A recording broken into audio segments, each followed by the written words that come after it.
آج خاص طور پہ ہم میڈیا سے یہ گفتگو کرنا چاہتے ہیں جو کہ کشمیر میں آکیوپائڈ جموں اینڈ کشمیر میں جو تشدد ہو رہا ہے وہ تو چلتا آ رہا ہے، لیکن اب ایک بہت خوفناک سٹیپ انڈین گورنمنٹ لے رہی ہے، اور وہ خاص طور پہ ایک خواتین کے خلاف جو آسیہ اندرابی صاحبہ ہیں، جو کہ لیڈنگ فریڈم فائٹر ہیں کشمیریوں کی اور بڑے عرصے سے جیل میں ہیں.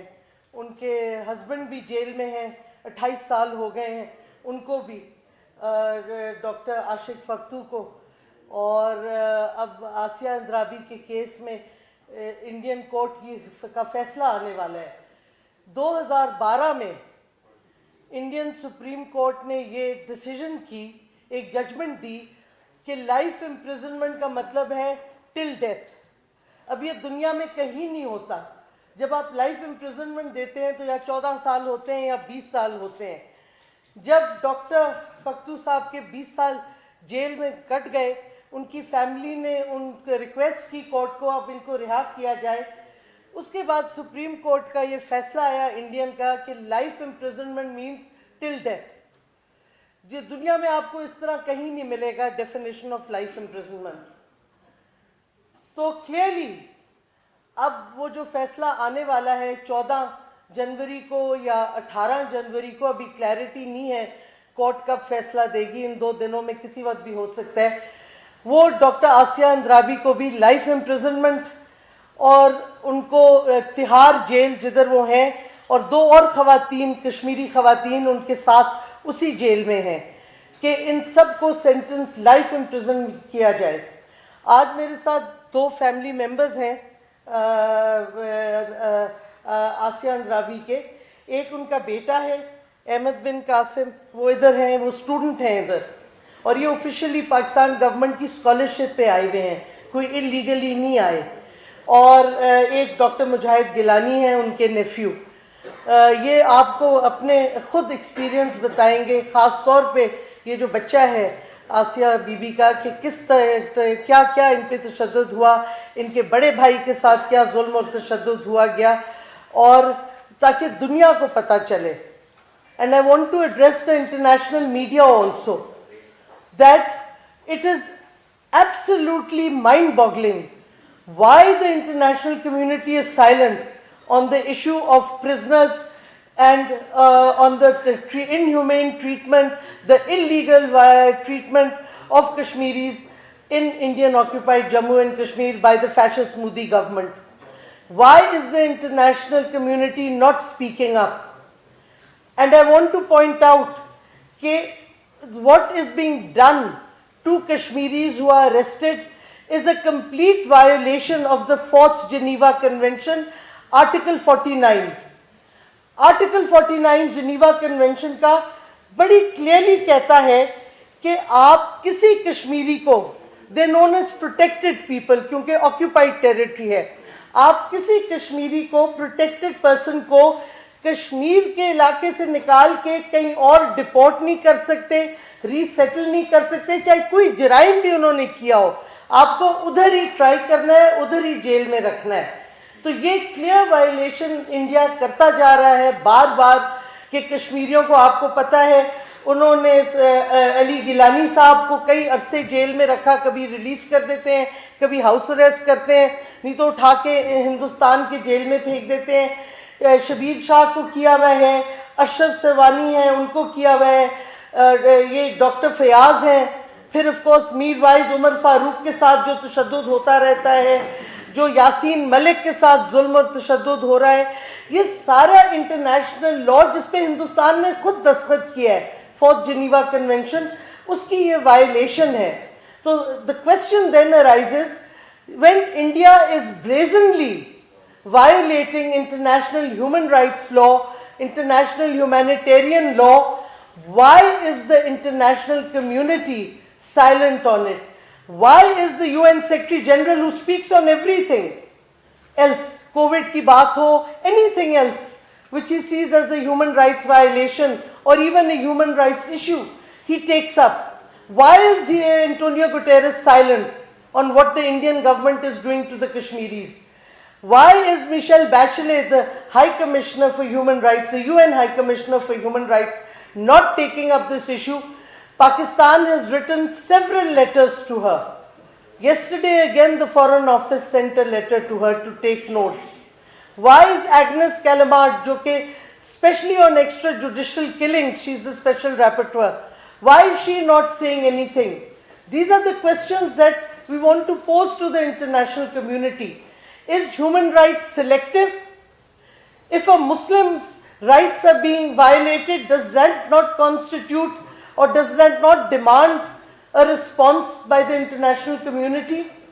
یہ بہت ظلم اور تشدد جو ہو رہا ہے اور جو بات نہیں کی جا رہی, یو این میں نہیں کی جا رہی, U N human rights council میں نہیں کی جا رہی, یہ سوالات میں سمجھتی ہوں ہماری حکومت کو بھی زیادہ ووکلی اٹھانے چاہیے. ہمیں ویمن کوکسز ہیں دنیا کے پارلیمان میں, ہمیں ان کو اپیل کرنا چاہیے کہ خاص طور پہ جو خواتین کے ساتھ ظلم اور تشدد ہو رہا ہے اس پہ کیوں نہیں کوئی آواز اٹھا رہا, جبکہ وہ اور کئی ایشوز پہ آواز اٹھاتے ہیں. تو سوال یہ اٹھتا ہے کہ سائلنس کیوں ہے.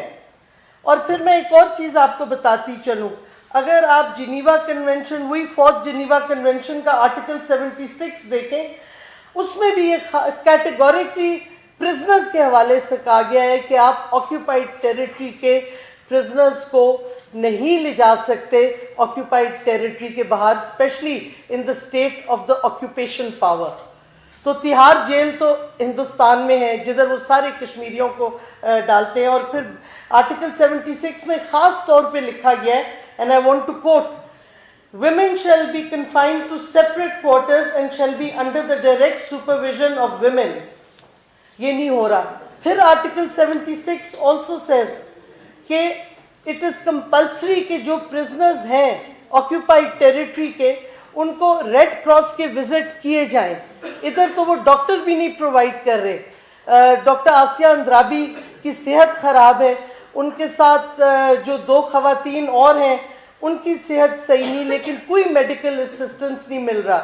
تو آپ جس پہلو سے بھی دیکھیں, جس دھجیاں اڑائی جا رہی ہیں انٹرنیشنل قوانین کی, تو اس کے خلاف اس پہ ہمیں نہ صرف آواز اٹھانی چاہیے پاکستان کی حکومت کو, پاکستان کی این جی اوز جو انٹرنیشنل این جی اوز ہیں, ہیومن رائٹس واچ ہے, ایمنسٹی انٹرنیشنل ہے, اور بہت سے آرگنائزیشنز ہیں, کہ یہ ظلم کیوں دنیا برداشت کر رہی ہے, کیوں نہیں کچھ کہہ رہی ہے اس پہ.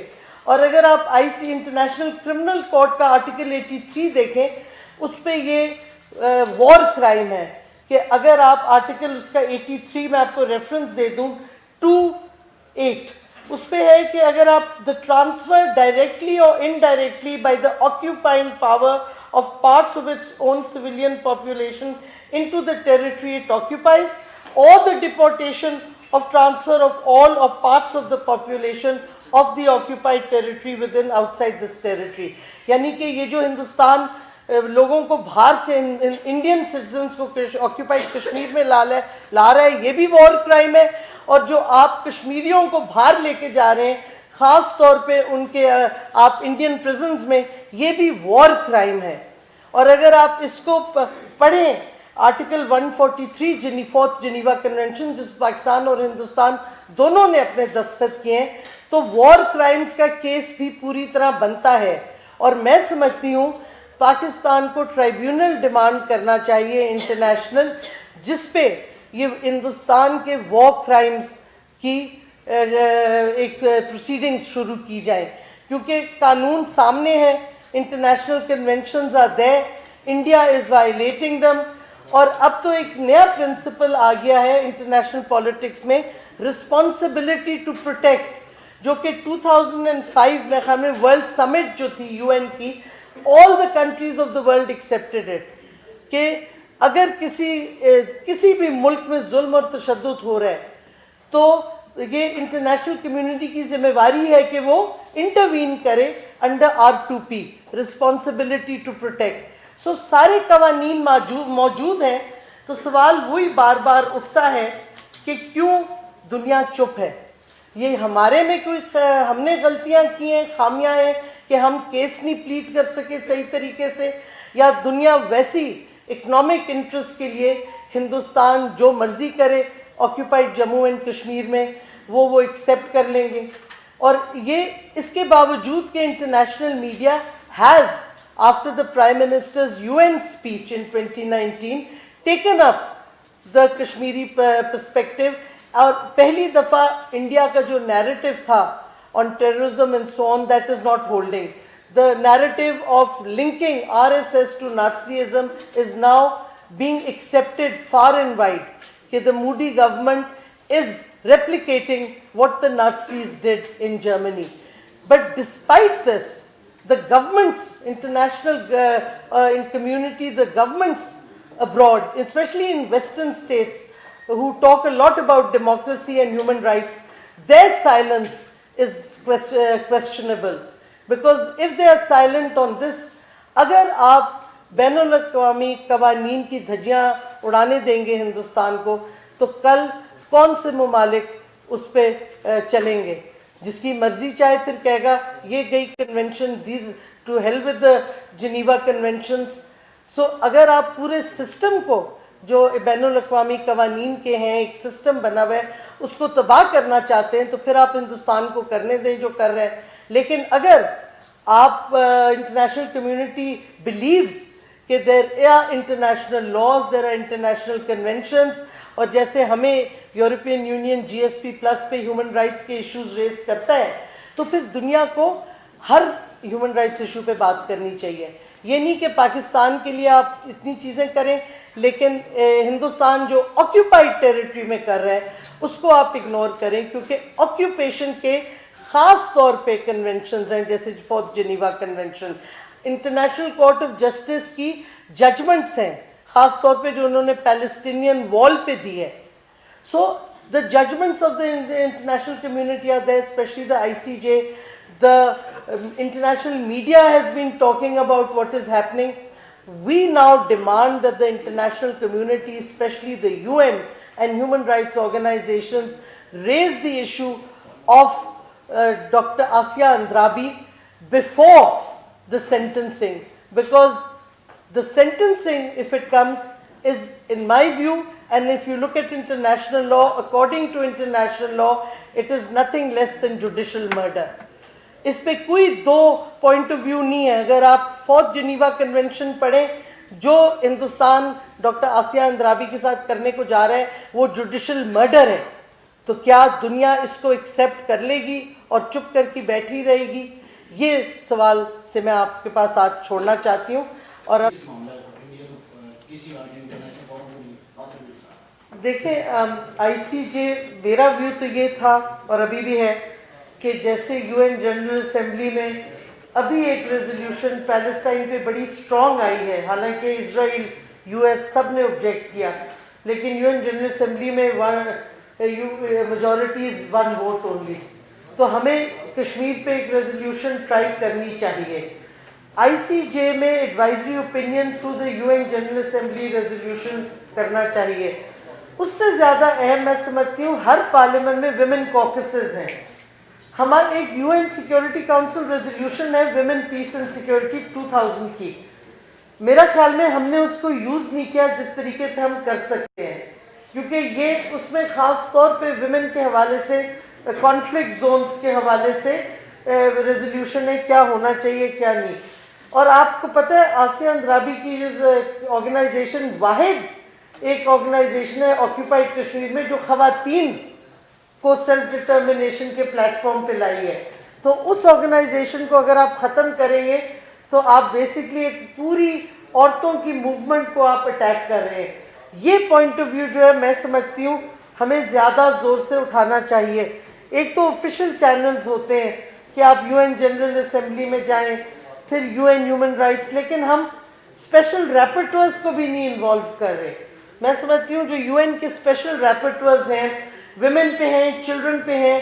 پچھلے سال میں نے 18 اسپیشل مینڈیٹ ہولڈرز کو خط لکھا تھا یو این کے, کیونکہ کئی بچوں کے ایشو سے ڈیل کرتے ہیں, کئی خواتین کے, کئی ٹارچر کے.